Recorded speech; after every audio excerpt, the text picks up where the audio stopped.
I couldn't believe my eyes. The text from my wife stared back at me like a slap to the face. "You don't need to come, my mother doesn't want you here." My hands trembled as I read those words over and over.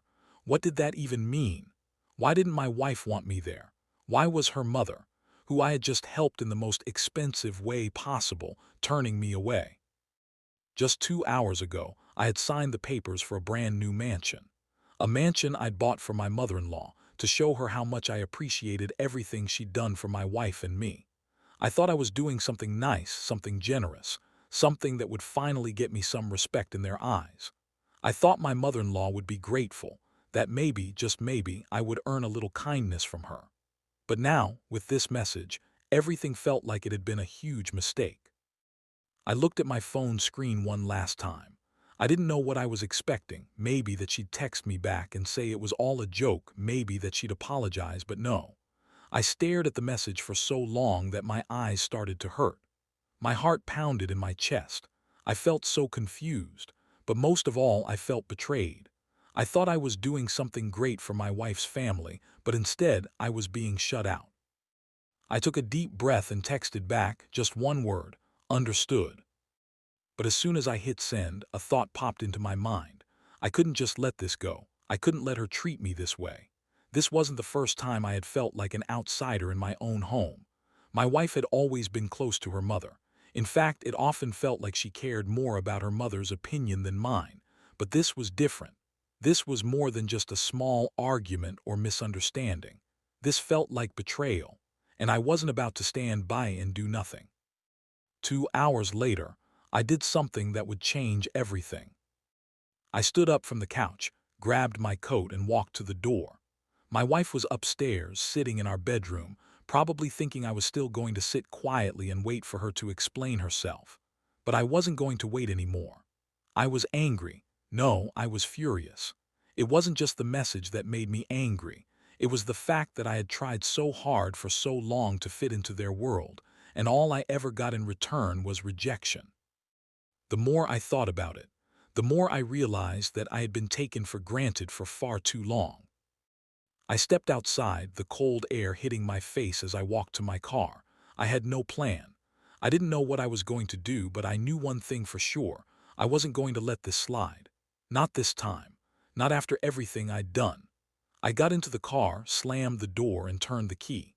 The engine roared to life and I drove off, not really knowing where I was going but determined to make a change. As I drove through the quiet streets, my mind raced. What had I done wrong? I had worked hard for everything I had. I had sacrificed for my family. And yet, here I was, being told that I wasn't welcome in my own wife's life. I couldn't understand it. But something in me snapped. Maybe it was the feeling of being overlooked for so long. Maybe it was the years of frustration finally bubbling up to the surface. But I knew one thing now: I couldn't just let this go. This wasn't just about a text message or a mansion. This was about respect. And if I had to fight for it, then that's exactly what I would do. I didn't know how, but I was about to show my wife and my mother-in-law that they had made a huge mistake. The drive felt endless, even though I was only on the road for a few minutes. I was angry, confused, but mostly hurt. I couldn't shake the feeling that I had been wronged. I had tried to be the good son-in-law.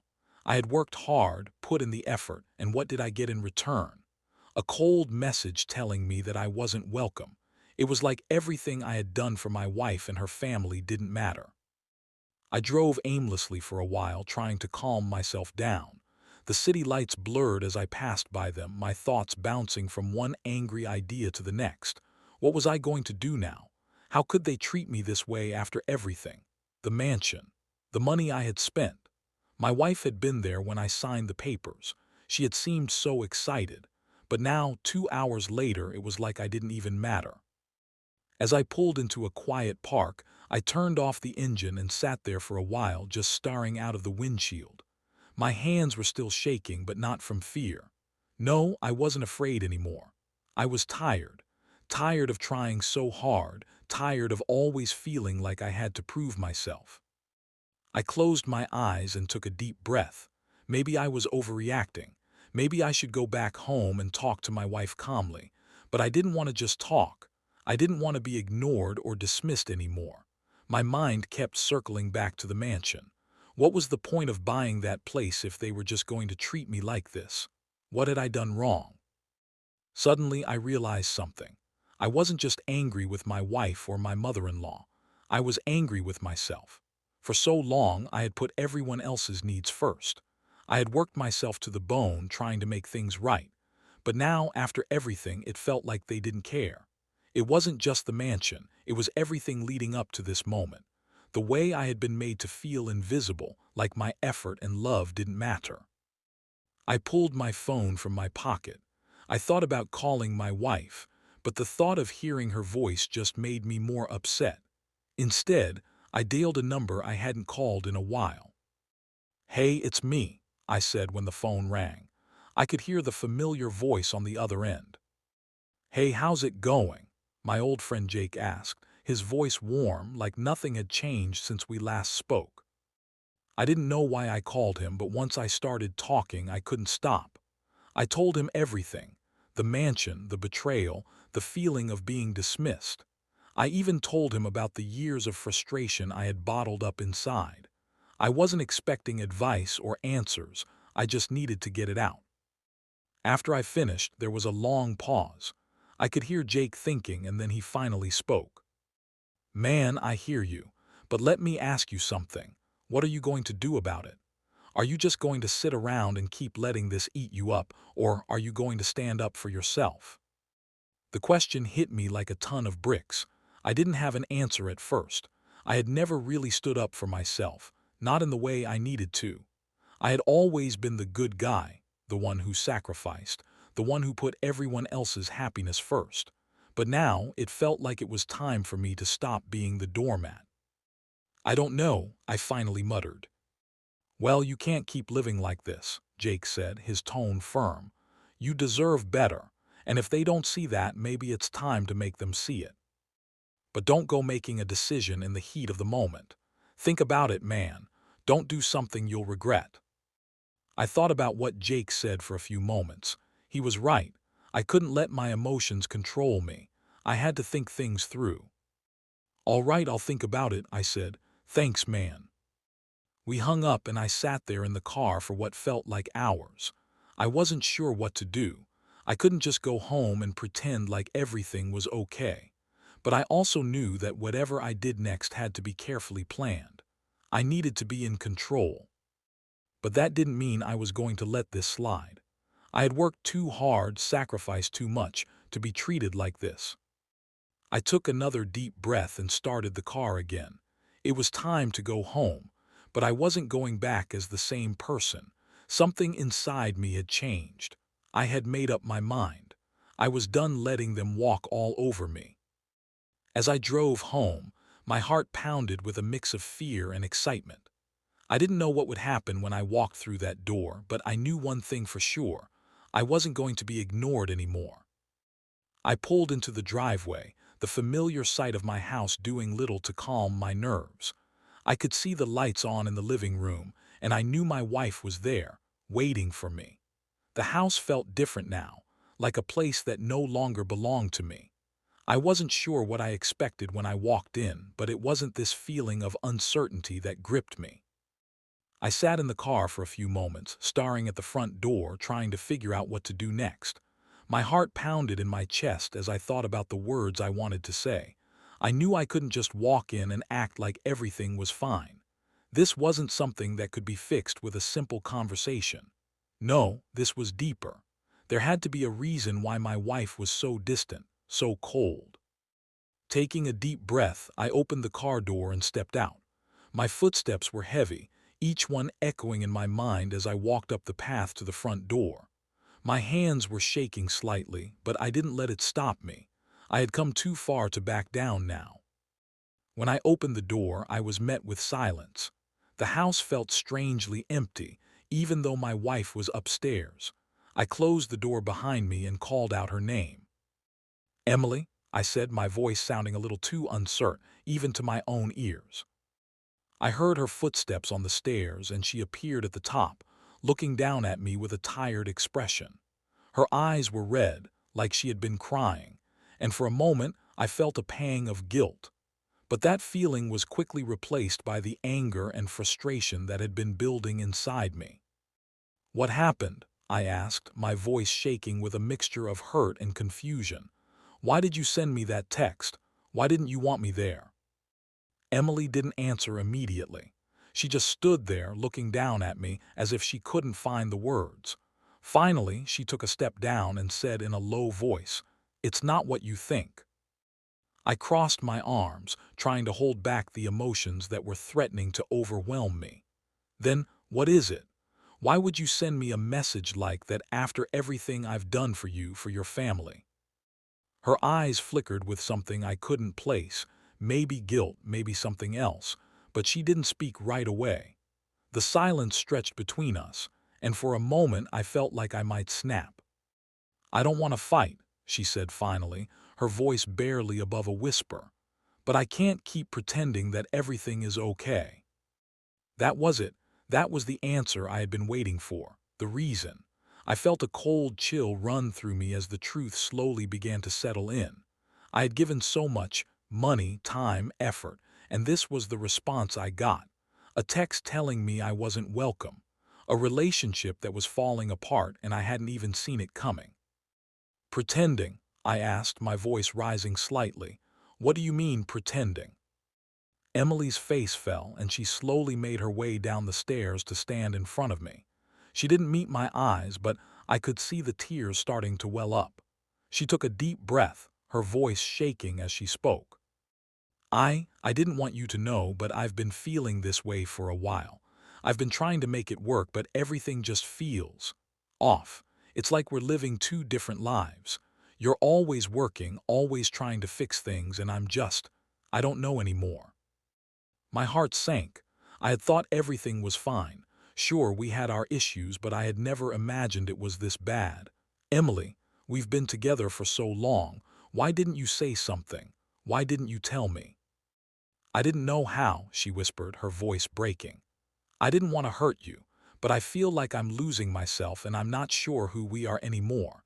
Everything changed when your mom got that mansion. I know it sounds stupid, but it made me feel like we were living in two different worlds. It made me feel alone." The words hit me harder than I expected. I had thought the mansion would bring us closer. I had thought I was doing something good, something generous. But all I had done was widen the gap between us. I had thought of my mother-in-law, of how she had always struggled, of how much she deserved something nice. But I hadn't considered how Emily would feel, how my gesture, no matter how well-intentioned, had made her feel small, like she didn't matter. I stood there trying to process everything she had said, but my mind was clouded. The anger, the frustration, the hurt, it was all mixing together. I had tried to be the good husband, the good son-in-law, but now I felt like I had failed in every way possible. Emily's tears were starting to fall, and it felt like I had no idea what to do next.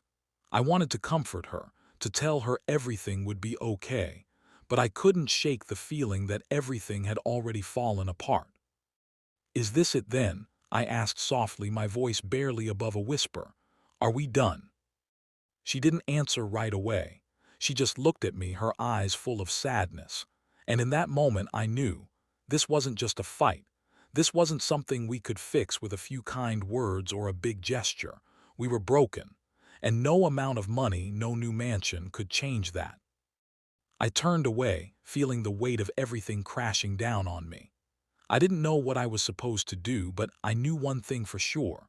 The life I had built, the family I had fought so hard for, was slipping through my fingers. And the worst part, I wasn't sure I could get it back. I stepped away from Emily, my heart pounding with a mix of pain and confusion. I didn't know where to go, what to say, or what to do. It felt like the walls were closing in on me, and I was losing control of everything. I had thought the mansion would fix things, that it would bring us together, but now it felt like a huge mistake.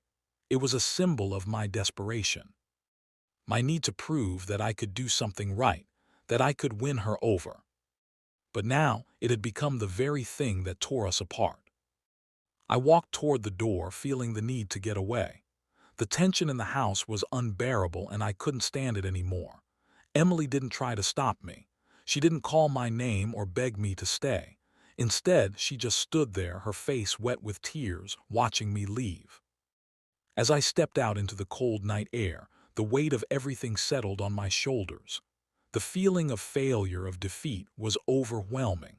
I had been so focused on making everyone else happy, my wife, my mother-in-law, that I had neglected myself, and now it was too late. It felt like my life was unraveling, and I couldn't do anything to stop it. I got into my car and drove aimlessly again, my mind racing. I thought about everything that had led up to this moment, every decision, every word, every gesture that had pushed me further away from the life I had once known. And it hit me like a wave. I had been living for everyone else but me. I had spent all these years trying to please my wife's family, trying to be the perfect son-in-law, the perfect husband. But in doing so, I had forgotten who I was, forgotten what I needed. I had tried to buy my way into their good graces, to fix everything with money and grand gestures, but now it was clear that it wasn't enough. I pulled over to the side of the road, unable to focus. I was shaking, both from anger and sadness. It wasn't just the mansion, it wasn't just the betrayal, it was everything that had built up over the years. The times I had put myself last, the times I had silenced my own feelings to keep the peace. All of that was finally coming to a head. But what hurt the most was the fact that I had never really understood Emily's struggles. I had been so wrapped up in my own life, my own ambitions, that I had missed the signs. I had missed her pain. I sat there for a long time, letting the tears come. I didn't know where to go from here. Part of me wanted to go back to the house, to fix things, to apologize, to tell Emily that I hadn't meant for any of this to happen. But I also knew deep down that it wasn't that simple. I had hurt her. I had made her feel alone, invisible, and I couldn't just undo that with a few words. After a while, I started the car again and drove back home. But as I pulled into the driveway, I wasn't sure what I was going to find. Emily had never been one to openly show her emotions, and now I was scared that I had pushed her too far. I had no idea what would happen next, but I knew one thing. Things couldn't go on like this. I walked through the front door, and this time, Emily was sitting on the couch, her face unreadable. She wasn't crying anymore, but there was a coldness in the air between us, a distance that I hadn't felt before. I took a deep breath and sat down beside her, not sure what to say. "Emily," I started, my voice quiet. "I'm sorry. I'm so sorry. I should have been there for you. I should have listened to you, and I should have realized how much this all hurt you." She didn't answer at first. She just stared ahead, her fingers nervously twisting the fabric of her shirt. I reached for her hand, but she pulled it away. "I don't know if I can do this anymore," she said softly, her voice shaky. "I don't know if I can keep pretending that everything's okay." The words hit me like a punch to the stomach. I had been so focused on my own hurt, my own betrayal, that I hadn't seen how much she was struggling. I had been so caught up in fixing everything with grand gestures and expensive gifts that I had missed the most important thing, her. I couldn't fix this with money. I couldn't fix it with the mansion or anything else. I had to fix myself first. I had to show her that I was more than just a man who could throw money at problems. I had to be the husband she needed, not the one who only cared about appearing perfect. "I don't know what to say," I whispered, my voice breaking. "But I'm here. I want to fix this. I want to fix us." She finally turned to look at me, and for the first time in what felt like forever, our eyes met. There was so much pain in her eyes, but there was something else too, something I hadn't seen in a long time. Hope. "I don't know if we can fix everything," she said quietly, "but I'm willing to try." I took a deep breath and nodded. "I'll do whatever it takes." The silence between us hung heavy, but this time it didn't feel as cold. There was still so much to figure out, but for the first time it felt like maybe, just maybe, we could rebuild. Slowly. Together. But the next few days would test us in ways we couldn't yet understand. The days after that night were the hardest of my life. Emily and I didn't magically fix everything overnight, and I knew that. What we had built over the years, our relationship, our life together, had cracks that couldn't just be swept under the rug. It would take time. It would take real effort. And most importantly, it would take both of us being honest with each other. I realized that my biggest mistake wasn't the mansion, or the money, or the grand gestures I'd made trying to impress my mother-in-law. My biggest mistake was that I had never really listened to Emily. I had been so caught up in proving myself and making everyone else happy that I hadn't once stopped to think about her feelings. I had let her suffer in silence, carrying a burden she never asked for. I didn't know how I could make up for that, but I was determined to try. Every day, Emily and I took small steps to rebuild what we had. I started by listening, really listening when she spoke. I paid attention to the things she was saying, not just the things I wanted to hear. Slowly, we began to talk about the things that had been weighing on her, the way she felt disconnected from me, the loneliness she had carried for years, the way I had taken her for granted. And each time we spoke, I could feel the distance between us slowly shrinking. I made changes too. I stopped focusing on impressing everyone else and started focusing on what we needed. I cut back on my work hours.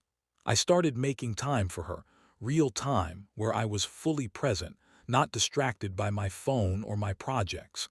I made sure that she knew she mattered more than anything else in the world.